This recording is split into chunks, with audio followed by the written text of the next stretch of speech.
नमस्कार दोस्तों, question discussion के अगले वीडियो में आपका स्वागत है। तो चलिए शुरू करते हैं। आज का क्वेश्चन है कि निम्न में से किस राशि का मान स्थान बदलने पर भी परिवर्तित नहीं होता है? द्रव्यमान, घर्षण के कारण बल, वजन और गुरुत्वाकर्षण। देखिए, एक होता है द्रव्यमान और एक होता है भार। एक द्रव्यमान मास और एक होता है भार वेट। द्रव्यमान की बात करें तो इसका मान पूरे ब्रह्मांड में कहीं नहीं बदलता है। इसका मान पूरे ब्रह्मांड में कहीं नहीं बदलता है। भार की बात करें तो W बराबर होता है M×G और इसका मान अलग अलग जगह पर अलग अलग होता है। इसका मान अलग अलग जगह पर अलग अलग होता है। अलग अलग होता है क्योंकि G का मान अलग अलग जगह पर अलग अलग होता है। जैसे पृथ्वी के सतह से ऊपर जाएगा तो G का मान घटेगा तो भार घट जाएगा। पृथ्वी सतह से नीचे जाएगा तो G का मान घटेगा तो भार घट जाएगा। और केंद्र पर जाएगा तो शून्य हो जाएगा तो भार शून्य हो जाएगा। यानी इसका मान अलग अलग जगह पर अलग अलग होता है और द्रव्यमान का मान पूरे ब्रह्मांड में कहीं नहीं बदलता है। द्रव्यमान की मात्रक की बात करें, यानी इसका SI मात्रक किलोग्राम होता है और इसका SI मात्रक देखिए, द्रव्यमान का क्या होगा किलोग्राम और ये त्वरण है तो मीटर पर सेकंड स्क्वायर, यानी इसका मात्रक क्या होगा केजी मीटर पर सेकंड स्क्वायर, या तो इसी को केजी मीटर पर सेकंड स्क्वायर को क्या लिखते हैं न्यूटन, यानी इसका SI मात्रक केजी मीटर पर सेकंड स्क्वायर या तो न्यूटन और द्रव्यमान का SI मात्रक किलोग्राम। अब द्रव्यमान की बात करें, द्रव्यमान अदिश राशि है और भार सदिश राशि है। देखिए, द्रव्यमान का मान पूरे ब्रह्मांड में कहीं नहीं बदलता है और भार का मान अलग अलग जगह पर अलग अलग होता है क्योंकि G का मान अलग अलग जगह पर अलग अलग होता है। अब इसका SI मात्रक किलोग्राम और इसका SI मात्रक केजी मीटर पर सेकंड स्क्वायर या न्यूटन। ये अदिश राशि है और ये सदिश राशि। अब क्वेश्चन को पढ़िए, बन जाएगा। क्वेश्चन करें, निम्न में किस राशि का मान स्थान बदलने पर भी नहीं बदलता है? तो पूरे ब्रह्मांड में नहीं बदलता है क्या? द्रव्यमान, यानी इसका आंसर क्या होगा द्रव्यमान। अगला क्वेश्चन है, निम्नलिखित में से कौन एक समूह से संबंधित नहीं है? पहला ऑप्शन है गति, दूसरा ऑप्शन है समय, तीसरा ऑप्शन है द्रव्यमान और चौथा ऑप्शन है त्वरण। देखिए, एक ऑप्शन है गति और एक ऑप्शन है समय और एक ऑप्शन है द्रव्यमान और एक त्वरण। तो देखिए, ये गति, समय और त्वरण ये तीनों बदलता है लेकिन द्रव्यमान नहीं बदलता है। द्रव्यमान कहीं नहीं बदलता, आपको अभी बताया है कि द्रव्यमान नहीं बदलता है। इसका मतलब है कि ये तीनों चर है और ये क्या है अचर जो नहीं बदलता। इसका मतलब ये इस समूह से संबंधित नहीं है, यानी इसका आंसर क्या होगा द्रव्यमान। किस ऑप्शन में है द्रव्यमान? देखिए ऑप्शन सी में। अगला क्वेश्चन है, किसी वस्तु का जड़त्व मापने की इकाई निम्न में से क्या है? द्रव्यमान, घनत्व, तापमान और आयतन। देखिए, जड़त्व है क्या? जड़त्व यानी इनर्सिया विरोध करने के गुण को जड़त्व कहते हैं। विरोध करने के गुण को जड़त्व कहते हैं, यानी विरोध करने के गुण को जड़त्व कहते हैं। इसका मतलब है कि कोई वस्तु अगर स्थिर है तो स्थिर रहना चाहता है और गति में है तो गति में रहना चाहता है। जड़त्व द्रव्यमान के समानुपाती होता है। जड़त्व द्रव्यमान के समानुपाती होता है, यानी जिसका द्रव्यमान ज्यादा होगा उसमें विरोध ज्यादा होगा तो उसका जड़त्व ज्यादा होगा, और जिसका द्रव्यमान कम होगा विरोध कम होगा जड़त्व कम होगा। जैसे एक साइकिल है और एक बस, आप दोनों को धक्का दीजिए तो सबसे ज्यादा विरोध कौन करेगा? बस, यानी जिसका द्रव्यमान ज्यादा होगा जड़त्व ज्यादा होगा, जिसका द्रव्यमान कम जड़त्व कम। अब क्वेश्चन को पढ़िए, बन जाएगा। किसी वस्तु का जड़त्व मापने की इकाई निम्न में से क्या है? जड़त्व मापने की इकाई निम्न में से क्या है? तो द्रव्यमान, यानी जिसका द्रव्यमान ज्यादा होगा जड़त्व ज्यादा होगा, जिसका द्रव्यमान कम होगा जड़त्व कम होगा, यानी इसका आंसर क्या होगा द्रव्यमान। अगला क्वेश्चन है कि किसी वस्तु के द्रव्यमान का मापन किसका मापन कहलाता है? अभी हम आपको बताएं द्रव्यमान का मापन, इस द्रव्यमान का मापन किसका मापन कहलाता है? जड़त्व का मापन, यानी इसका आंसर क्या होगा जड़त्व ऑप्शन। अगला क्वेश्चन है कि वस्तु के जड़त्व को निम्न में से किस में मापा जाता है? देखिए फिर से आगे, जड़त्व को किस में नापेंगे हम लोग? द्रव्यमान में, यानी इसका आंसर भी क्या होगा द्रव्यमान। अगला क्वेश्चन है कि द्रव्यमान की परिभाषा क्या है? किसी वस्तु का द्रव्यमान दिशाहीन होता है, इसलिए यह एक अदिश राशि है, यह गलत है। दूसरा ऑप्शन है कि रासायनिक संतुलन के आधार पर द्रव्यमान निर्धारित किया जा सकता है, यह भी गलत है। सी ऑप्शन है किसी वस्तु का द्रव्यमान किसी भी जगह पर स्थिर रहता है और ऊंचाई में होने वाले बदलाव से प्रभावित नहीं होता है, यह तो सही है, लेकिन इसका यह परिभाषा नहीं है।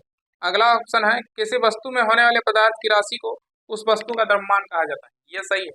यानी किसी वस्तु में होने वाले पदार्थ की राशि को उस वस्तु का द्रव्यमान कहते हैं, यह सही है, ऑप्शन डी। अगला क्वेश्चन है कि द्रव्यमान बट्टे आयतन बराबर वाट। तो देखिए आप एक फार्मूला पढ़ लीजिएगा कि घनत्व बराबर होता है द्रव्यमान बट्टा आयतन। घनत्व बराबर होता है द्रव्यमान बट्टा आयतन। अब देखिए हमसे पूछ रहा है कि द्रव्यमान बट्टा आयतन, द्रव्यमान बट्टा आयतन क्या होगा? द्रव्यमान बट्टा आयतन क्या होगा? घनत्व, यानी इसका आंसर क्या होगा? घनत्व, ऑप्शन ए।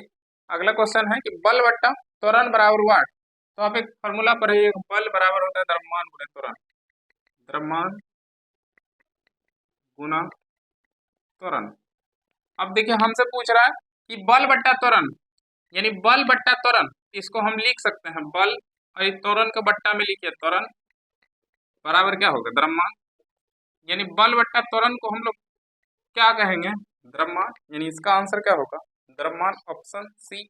अगला क्वेश्चन है कि निम्नलिखित में से कौन सा त्वरण के मान को गुरुत्व के कारण प्रभावित नहीं करता है? ऑप्शन है द्रव्यमान, ऑप्शन बी है शीर्षलंब, सी है पृथ्वी का आकार, डी है गहराई। इसका आंसर होगा द्रव्यमान। जैसे आपके पास एक 5 किलोग्राम का वस्तु है और एक 10 किलोग्राम का वस्तु है, 10 किलोग्राम का वस्तु है। जब इस दोनों वस्तु को नीचे गिराइएगा, इस पर जी जो गुरुत्व त्वरण काम करता है 9.8 मीटर पर सेकेंड स्क्वायर, और इसमें भी जी 9.8 मीटर पर सेकेंड स्क्वायर काम करता है। यानी दोनों में 9.8 मीटर पर सेकेंड स्क्वायर काम करता है। यानी इसका मतलब है कि द्रव्यमान जो है ये गुरुत्वीय त्वरण को प्रभावित नहीं करता है। द्रव्यमान को बढ़ा घटा दीजिए, उससे कोई प्रभाव नहीं पड़ेगा उस पर। त्वरण जो काम करता है गुरुत्वीय त्वरण 9.8 मीटर पर सेकेंड स्क्वायर, यानी इसका आंसर क्या होगा? द्रव्यमान। अगला क्वेश्चन है कि 450 न्यूटन भार वाली लड़की का द्रव्यमान क्या होगा? देखिए क्वेश्चन है कि 450 न्यूटन, यानी डब्ल्यू का मान दिया हुआ है 450 न्यूटन भार वाली एक लड़की का द्रव्यमान क्या होगा? यानी एम हमसे पूछ रहा है, तो भार का एक फॉर्मूला होता है डब्ल्यू बराबर एम इंटू जी। अब मान रख दीजिए 450 बराबर एम हमसे पूछ रहा था। अब गुरुत्व त्वरण का मान 9.8 या 10 मीटर पर सेकेंड स्क्वायर होता है। अब आपको क्वेश्चन के ऑप्शन को देखना है। अगर ऑप्शन दशमलव में होगा तो 9.8 लेना है, अगर ऑप्शन दशमलव में नहीं होगा तो 10 लेना है। देखिए ऑप्शन में एक डी ऑप्शन में दशमलव में है, तो हम लोग दशमलव वाला लेंगे 9.8। अब यहाँ जी का मान 9.8 ले लीजिए। अब सॉल्व कीजिए, m बराबर 450 बट्टा 9.8। अब जो कटता है उसको काट दीजिए। जब इसको काट खुट कीजिएगा तो इसका आंसर होगा 45.9 किलोग्राम। अब काट खोट कीजिए, गुना भाग कीजिए, आंसर आएगा 45.9 किलोग्राम। देखिए किस ऑप्शन में है। अगला क्वेश्चन है कि एक वस्तु का भार 980 न्यूटन है, यदि गुरुत्व त्वरण 9.8 मीटर पर सेकेंड स्क्वायर है तो वस्तु का द्रव्यमान ज्ञात कीजिए। देखिए भार दिया हुआ है, सेम क्वेश्चन है कि 980 न्यूटन है और इसका त्वरण जी दिया हुआ है 9.8 मीटर पर सेकेंड स्क्वायर, और हमसे पूछ रहा है द्रव्यमान, एम का मान पूछ रहा है। तो भार का फॉर्मूला होता है डब्ल्यू बराबर एम इंटू जी, और भार दिया हुआ है 980 न्यूटन, एम हमसे पूछ रहा है, और जी का मान दिया हुआ है 9.8। अब जो कटता है उसको काट दीजिए, दशमलव से उड़ाइएगा तो 1/10 आएगा नीचे, और ये 98 से 98 खत्म, और 10 को इधर लाइएगा तो 10 दहे कितना 100, यानी एम का मान कितना 100 किलोग्राम। ठीक है, किस ऑप्शन में 100 किलोग्राम? पहले ऑप्शन में है। अगला क्वेश्चन है किसी ऑब्जेक्ट का मतलब वस्तु होता है, यानी किसी ऑब्जेक्ट का डैश नियत है और स्थान बदलने पर भी नहीं बदलता है। इसका आंसर आप ही बता दीजिए। यानी किसी वस्तु का द्रव्यमान स्थान बदलने पर भी नहीं बदलता है। आप पृथ्वी पर रहिए, चंद्रमा पर जाइए, उसका द्रव्यमान परिवर्तन नहीं होगा। यानी इसका आंसर क्या होगा? द्रव्यमान कहीं नहीं बदलता पूरे ब्रह्मांड में। अगला क्वेश्चन है कि किसी पिंड का संवेग 50 किलोग्राम मीटर पर सेकंड है और उसका वेग 5 मीटर पर सेकंड है, उस पिंड का द्रव्यमान क्या होगा? देखिए क्वेश्चन है कि पिंड का संवेग को p से लिखते हैं, और p दिया हुआ है 50 kg मीटर पर सेकंड, और उसका वेग दिया हुआ है 5 मीटर पर सेकंड। v दिया हुआ है 5 मीटर पर सेकेंड और हमसे पूछ रहा है द्रव्यमान क्या होगा, m क्या होगा। तो संवेग p बराबर होता है m इंटू v। अब इसमें मान रख दीजिए, p का मान 50, अब m हमसे पूछ रहा है और v का मान दिया हुआ है 5। काट दीजिए, 5 से 5 खत्म, यानी m का मान कितना 10 किलोग्राम। देखिए किस ऑप्शन में है 10 किलोग्राम, ऑप्शन डी। और एक ऑप्शन में है 10 न्यूटन। देख के मारिएगा 10 किलोग्राम, काहे कि हमसे द्रव्यमान पूछा है, द्रव्यमान किलोग्राम में होता है, भार पूछता तब न्यूटन में होता है, इसलिए देख करके आंसर मारिएगा। अगला क्वेश्चन है कि यदि बल F और त्वरण A दिया हुआ है तो वस्तु का द्रव्यमान ज्ञात करने का सूत्र डैश है। तो देखिए एक बल का फॉर्मूला होता है F बराबर m a, जिसको निकालना रहता है हम लोग उसको बाएं तरफ रखते हैं, यानी हमसे पूछ रहे द्रव्यमान निकालने का सूत्र, यानी इसका निकालने का सूत्र m बराबर हम लिख सकते हैं F बट्टा क्या a, यानी देखिए किस ऑप्शन में F बट्टा a, ऑप्शन बी में है F बट्टा a। ये डिस्कशन आपको कैसा लगा है कमेंट करके जरूर बताइएगा। इस वीडियो के लिए इतना ही, मिलते हैं नेक्स्ट वीडियो, तब तक के लिए बाय।